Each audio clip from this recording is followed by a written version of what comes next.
Hey guys, today I want to talk about three words that almost always triggers your kids regardless their age. But first, I want to talk about why this is important, why it matters, why you should even care. If your goal is to get a task done, so let's say they need to clean their room, put their clothes away, do their homework, the goal is to communicate in a way that doesn't create more resistance to getting that task done. It sounds simple, right? A little bit of common sense there. First, I want to get rid of any expectation or any notion that we shouldn't have to ask our kids more than once, or I shouldn't have to remind them at all. That's not a fair expectation because it's not in alignment with our kids' biological development. They're learning from repetition and they need our reminders along the way. So we use what I call gentle reminders. And I know there's a lot of resistance out there to gentle parenting, so hear me out.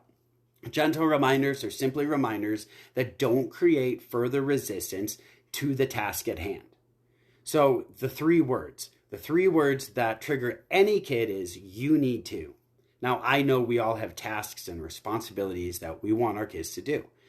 Most often they're not getting done, especially not the first time we ask. So what I want to point out is our delivery and making sure that doesn't get in the way of getting to our goal of getting that task done. So look, nobody likes to be told what to do. Not you, not me, especially not our kids. They want to feel some control, some freedom, some trust. And if we give them just a little bit of that, we're more likely to get back what we need also. Well, I actually had a kid once tell me that they felt like they couldn't do anything right. And it was because their parents, in an effort to help them, would continuously correct that child's behavior. So here's the shift. I know when my room is clean, I feel good. What is going on for my kid that is preventing them from wanting this too? Just think of that last time someone said to you that you need to do something. What was your reaction? Even if you were in agreement with the task, or maybe you already finished the task, how did it feel to hear those words? Instead of saying, I need you to, or you should, let's take responsibility first for our needs and not project that expectation on them. We could say things like, it would really help me if you. Or even better, let's get curious and ask ourselves, or ask them in age-appropriate language, of course, I noticed that this hasn't been done. What's going on that's preventing you from doing it? And I'll give you a better example of that in a moment.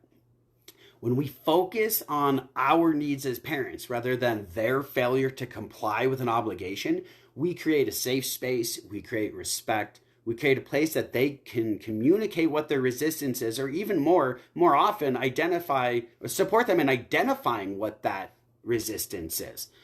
So that ultimately the goal can get done today, tomorrow, and in the future. It's not about control and compliance.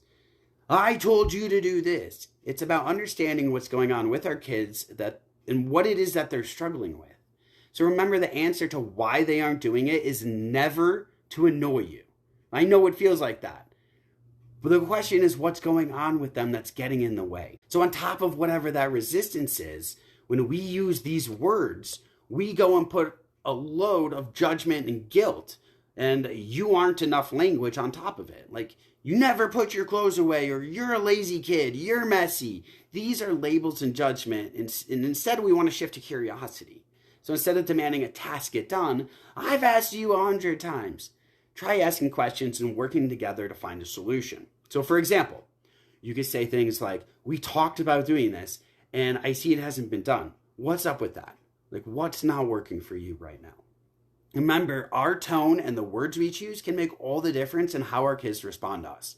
So next time, breathe, ask why this matters to be sure it's worth your energy, then focus on the curiosity and communication rather than the control, obedience, and the taskiness that comes with getting things done.